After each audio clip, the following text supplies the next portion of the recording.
The morning sun streamed through Denver International Airport's windows as Olivia Bennett made her way through the terminal. At 34, she moved with quiet confidence. Blonde hair tucked under a black cap, athletic frame, dressed in comfortable dark gray sweats. A simple silver bracelet was her only accessory. No one would guess she was married to Alexander Bennett, the billionaire tech innovator who had recently acquired Summit Airlines. Olivia checked her grandmother's watch. Plenty of time before boarding flight 782 to Boston for her parents' 40th anniversary. Alexander had offered their private jet, but Olivia preferred flying commercial occasionally. It kept her connected to reality in ways wealth often insulated people from. "Just a regular black coffee, please," she told the barista, using cash instead of the platinum card tucked in her phone case. When first-class boarding was announced, Olivia gathered her well-worn backpack and joined the short line. A businessman in an expensive suit glanced at her casual attire, then did a subtle double-take. The gate agent's smile faltered slightly as she scanned the boarding pass, looking between the first-class designation and Olivia's casual appearance. As Olivia stepped into the gleaming first-class cabin, flight attendant Diane Phillips's practiced smile froze. "First class is to your left," she said, her tone carrying a hint of doubt. "Yes, I know. Thank you." Olivia moved toward her assigned seat, aware of Diane's eyes following her. The cabin was half full with passengers who fit the expected mold. Men in business suits, a woman in an elegant dress, a celebrity chef. A male flight attendant named Richard appeared. "May I see your boarding pass?" he asked, his voice low but firm. Olivia showed her digital pass again. Richard scrutinized it longer than necessary, then conferred with Diane at the front of the cabin, both stealing glances in her direction. Soon, lead flight attendant Caroline approached. "Ma'am, there seems to be some confusion with your boarding pass." "There's no confusion. I'm in seat 2A, first class." Caroline's smile tightened. "Our system occasionally makes errors." "And you don't think I belong here," Olivia finished, her voice calm but direct. "Is that what you're suggesting?" "Not at all. We simply need to verify." "You've already verified my boarding pass twice," Olivia pointed out. "Perhaps you were upgraded accidentally," Diane suggested, her tone making it clear how unlikely she considered this possibility. "Perhaps I purchased a first-class ticket," Olivia countered. "Is there a dress code I'm unaware of?" Caroline's professional veneer slipped slightly. "No official dress code, but our first-class passengers typically present themselves in a manner that reflects the premium experience." "I see. So it's not about the ticket I purchased, but rather how I look." A distinguished older gentleman across the aisle cleared his throat.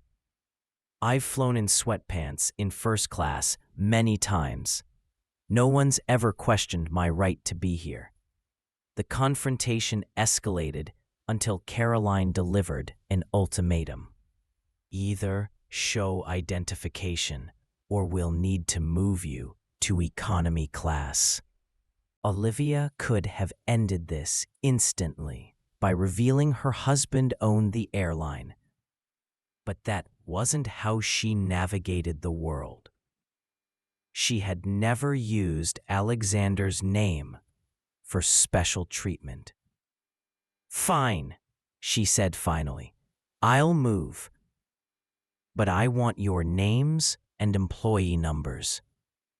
This isn't over. The following morning at Summit Airlines corporate headquarters, Chief Customer Officer Patricia Winters reviewed the day's agenda with growing anxiety. The quarterly customer experience review was scheduled with board members attending, and Alexander Bennett had confirmed he would join in person rather than virtually.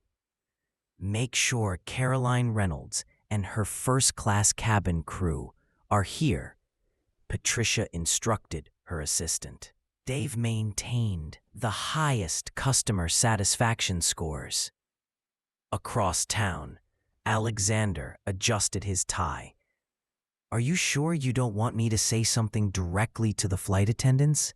he asked Olivia. "This isn't about personal revenge, Alex.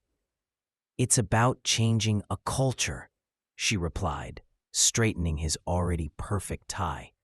"And I'll be wearing exactly what I wore yesterday."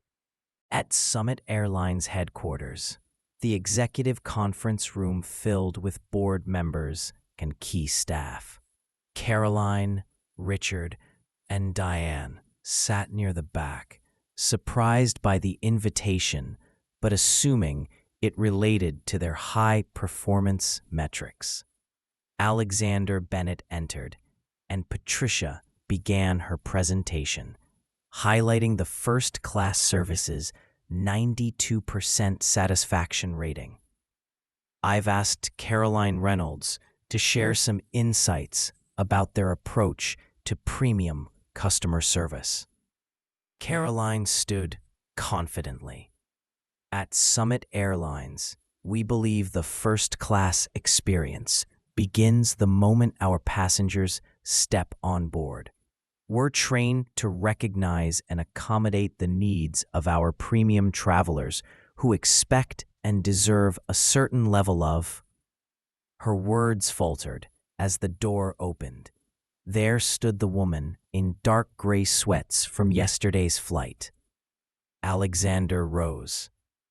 "I apologize for the interruption. I believe some of you have already met my wife, Olivia Bennett." The room froze in shocked silence. "Your wife?" Patricia finally managed. "Yes," Alexander confirmed. "Olivia flew from Denver to Boston yesterday on our airline, in first class." What followed wasn't just reprimand, but revelation. Olivia placed a folder on the conference table. 27 documented incidents in the past 3 months alone, all following the same pattern. "This isn't about 3 flight attendants. It's about a culture." Instead of firing the attendants, Alexander announced a comprehensive anti-bias training program. The 3 would be temporarily reassigned, 1 month with the customer advocacy team handling complaints, another month in economy class service. 3 months later, Olivia settled into seat 2A, wearing the same outfit. Richard approached, professional and attentive. "Mrs. Bennett, I wanted to thank you," he said quietly. "These past 3 months have been educational." "How was your time in customer advocacy?" "Humbling. I had no idea how many passengers felt dismissed or judged by our actions." The anti-bias program had been implemented company-wide, and other airlines had taken notice of Summit's new approach to inclusive customer service. As Caroline served beverages, there was a moment of genuine connection. "What you and Mr. Bennett did, it was fair, more than fair, and it made us better at our jobs." For Olivia Bennett, the victory wasn't that she could now fly first class without question. The victory was that, increasingly, so could everyone else. True change comes not from punishment, but from understanding and accountability. Has someone ever judged you by your appearance? Share your experience in the comments below and subscribe for more stories of transformation.